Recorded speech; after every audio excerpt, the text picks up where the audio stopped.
So today's creative tip is actually has to do with brain science, and neuroscience is kind of how I got into the whole creativity thing, so I'm kind of obsessed with it and a huge nerd. But today we're talking about the default mode network. And essentially, when brain research really started, like in 40s, 50s, they just kind of assumed that when you're focused on specific tasks, your brain would be most active and most alert, and like everything would be focused on that one thing. So it would be like the prime brain time.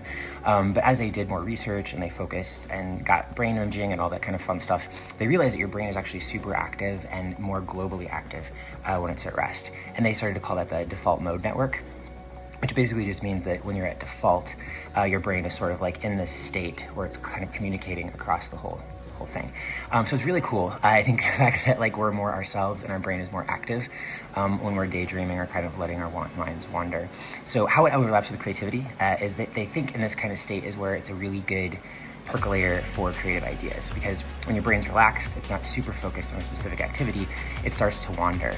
This is where we have, memories kind of stew, we think about other people, we're more empathetic, we think about ourselves, our sense of self, it all kind of swirls in this DMN state. And research is ongoing, and it's way more complicated than this. I am not a brain doctor, but if you are having some stuck moments and you need some support and getting your DMN active, getting your brain to communicate and come up with cool ideas and aha moments, some things to do are just kind of try to trigger that sort of relaxed state. Daydream, put away your phone, be bored, go on walks, anything that reduces your concentration on one thing and lets your mind kind of be free can help you be more creative. So over the next couple of days, we'll do some more activities focused on this, but big thing, if you want to be more creative, it really helps to be bored and let your mind wander so that DMN can kind of pull from across the brain and create a exciting stew of ideas. Today's creative exercise is pretty straightforward. It is just doodling. So grab a piece of paper, a pen, and set a timer for 10 minutes, and then just doodle for those 10 minutes.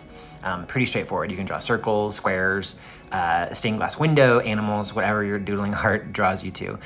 They've actually done some cool research on this and seen that people have some better ideas or get through some blocks when they doodle. And they think it's partly because as you doodle, your mind can sort of wander and ideas can kind of more like freely connect and float together.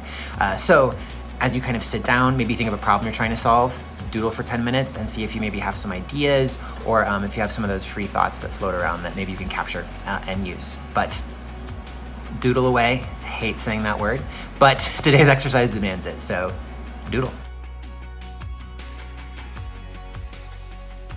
Today's creative exercise is meditation. So once again, trying to trigger a state of mind where you're relaxed, ideas flow freely. That executive functioning that tries to shut down any new ideas is relax and put out of a job for a moment. There's lots of ways to meditate, so you may even just want to research and try different ones throughout the next week. There's like Zen meditation, there's breathing meditations. Some people just will listen to music. There's a great playlist called Brain Food on Spotify that I listen to. I actually just recently read a creative book by Questlove. We're in the middle of reading it, and he has this cool thing called micro meditation, where you sort of just dissociate for a minute. So it's a great book that's linked below.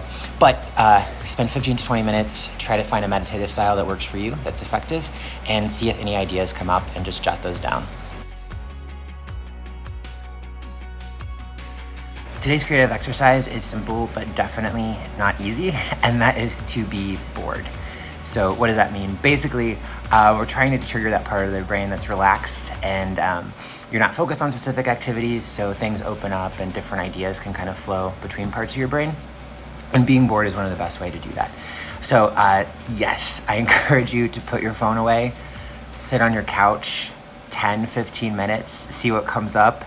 It could be painful, it probably will be, but I think it's a powerful exercise that you can engage in. Takes zero time, takes time, obviously, but takes zero effort and is very simple. So put away your phone, sit in silence and your own thoughts, which is always scary, and write down anything that comes up in that 15 to 20 minutes as you sit in boredom.